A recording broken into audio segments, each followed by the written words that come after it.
Assalamu alейкум устаз. Биз медреседе очередь менен тамак кылабыз. Арабыздан бири гусулу жок тамак кылып койду эле, балдардын баардыгы жебей ал тамак калып калды. Ушул шариатта туурабы? Мындай кылгандар туура эмес. Албетте баягы гусулсуз жасалып калса эле тамак арам болуп калат деп айткан туура эмес. Андай эмес. Гусулсуз жасалса деле тамак адал боло берет. Балким ошол балдар мисалы мүмкүн жийиркенишип же башка себеп менен жебей коюшкандыр. Эгерде ошондой болсо ар кимдин өзүнүн эркине кайтат. Бирок да мынчалык эле барып аны тамактарды ысырап кылыш менимче туура эмес. Эгерде мындай иштерди жактырбай жийиркенип атышкан болсо, акырын айтып эле туура түшүндүрүп коюш керек болчу.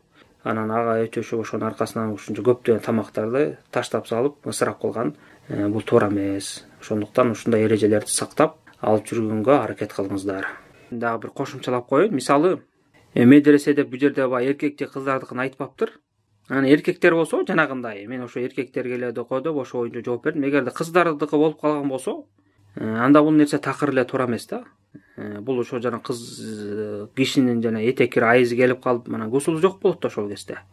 Же болбосо бүткөндөн кийин де гусул албай аткан болсо, анан ошол убакытта жасаган тамагын жебей коюп бул туура эмес. Бул негизи еврейлердин адаты ошондой болгон да. Мурун еврейлер айызы келип калган аял кишисин бөлүп тамак жедирбей өзүнчө камап бөлүп койушкан да. Биздин шариятыбыз ага каршы амал кылган. Биз кадимкидей эле аралашып, чогуу жүрүп жашай берет. Ошондуктан эгерде кыз киши болуп калып ошондой мамиле кылган болсо, анда алардын кылгандары такыр эле туура эмес. Валлаху алам.